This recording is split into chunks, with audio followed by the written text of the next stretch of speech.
तो इस वीडियो में हम देखने वाले हैं प्रूफ ऑफ स्टेक। तो प्रूफ ऑफ स्टेक क्या होता है? तो प्रूफ ऑफ स्टेक देखने से पहले हम देखते हैं प्रूफ ऑफ जो वर्क पढ़ा था उसमें क्या इशू था, प्रॉब्लम क्या थी। तो उसमें सबसे बड़ा इशू क्या था ना कि एक ब्लॉक को ऐड करने के लिए मानो 50 माइनर्स है, तो 50 माइनर्स आपस में compete कर रहे होते थे। ठीक है, एक ब्लॉक को माइन करना है, 50 माइनर्स आपस में compete करें कि सबसे पहले कौन माइन करेगा, और उन सब में से एक ने माइन कर लिया तो बाकी सारे रह गए। मतलब 50 माइनर्स में से एक एक माइनर ने उसको माइन कर लिया और वो ब्लॉक में ऐड हो गया, बाकी 49 जो थे वो रह गए।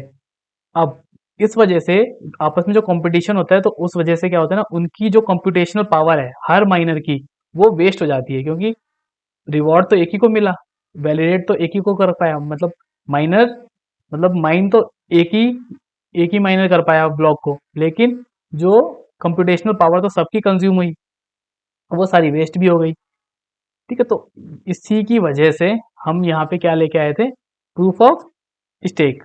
ठीक है, तो प्रूफ ऑफ स्टेक में क्या होता है, जैसे वहाँ पे माइनर था, माइनर क्रिएट करता था ब्लॉक को, यहाँ पे वैलिडेटर्स होते हैं, वैलिडेटर्स ब्लॉक को ऐड करते हैं। तो वैलिडेटर्स का क्या काम होता है,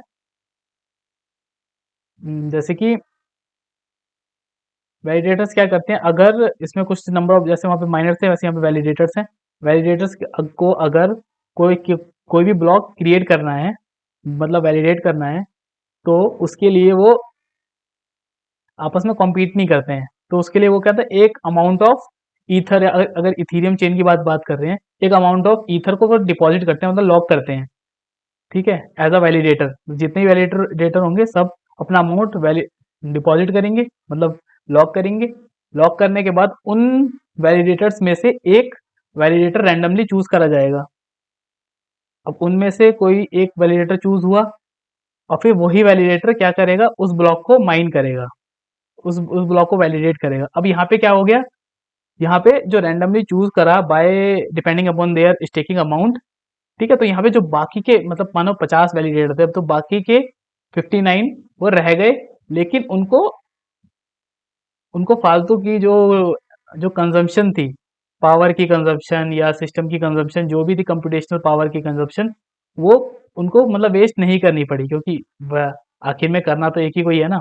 तो एक रैंडमली चूज करा गया तो बाकी सारे बच गए, उनको एक्स्ट्रा पावर कंज्यूम करने की जरूरत नहीं हुई।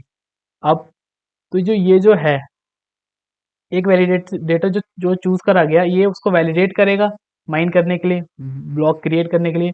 अब ये कुछ वैसा उल्टा सीधा काम भी नहीं कर सकता, क्योंकि इसने एक अमाउंट लॉक कर रखा है अपना पहले से ही।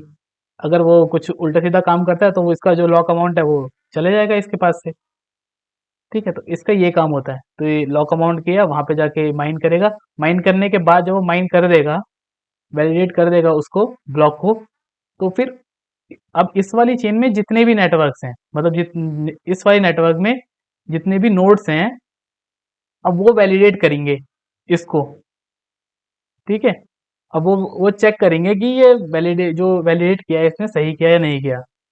अगर वो बोलते हैं हाँ भाई सही किया, तो फिर ये ब्लॉक को ऐड कर दिया जाता है ब्लॉकचेन में।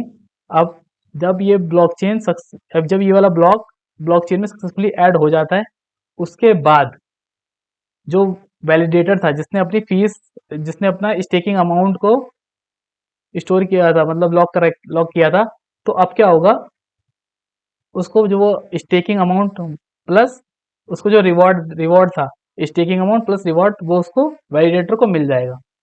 तो प्रूफ ऑफ स्टेक में ऐसे काम होता है। तो प्रूफ ऑफ स्टेक की वजह से क्या हो गया, बहुत सारी कंप्यूटेशनल पावर बच गई जो माइनर्स की वेस्ट हो जाती थी।